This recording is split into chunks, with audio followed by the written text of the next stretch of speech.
to the U.S. Thank you, Connor.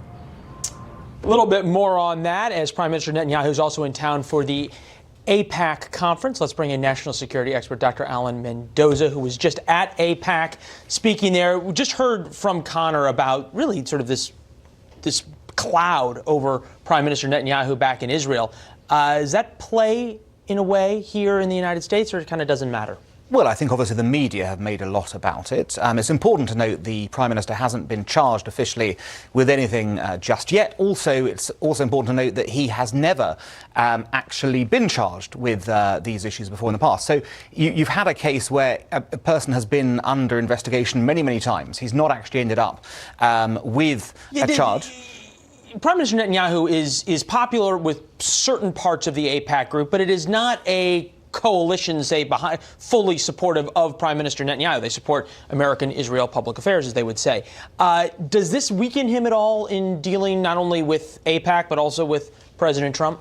Well, I think AIPAC's role is to be supportive of the relationship in general. So part of that will be to work with the government of the day. If it's this Prime Minister or the next one, AIPAC will still be working with them, working with the US government as well. Whether it will weaken him with the president is another matter.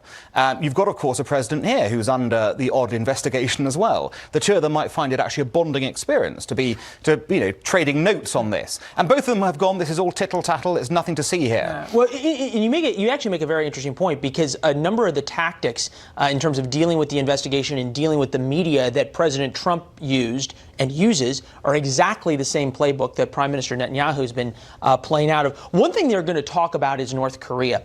And President Trump last night at the Gridiron Dinner, typically a place for jokes and a little bit of fun, made some real news about North Korea and whether or not he would sit down with Kim Jong-un. We'll pull up the quote from the Gridiron Dinner last night. "I won't rule out direct talks with Kim Jong-un. I just won't. As far as the risk of dealing with a madman is concerned, that's his problem, not mine." Also sort of said that Kim Jong-un and the North Koreans had called and said they wanted to talk. Your thoughts? Well, it's a good one-liner from the president, and you expect this at the sort of the dinner like that. But it reflects a very serious issue here, which is that if it is correct, indeed, that North Korea has reached out wanting talks, then that, I think, is an entirely positive move in the area. So far, it's been us who've been wanting talks for years and years and years to bring out this nuclear issue. The president has said there'll be talks if the nuclear option is on the table.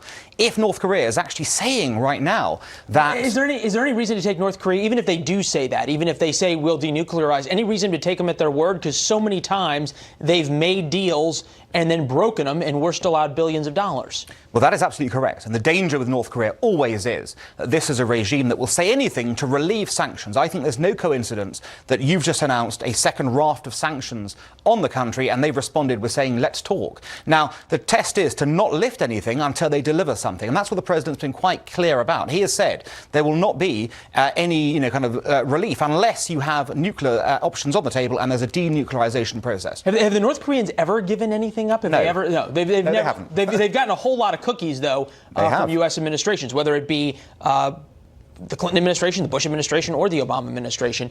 Where does this go next? You know, the North Koreans are continuing their nuclear program. They're continuing their missile program. How is this not just playing for time?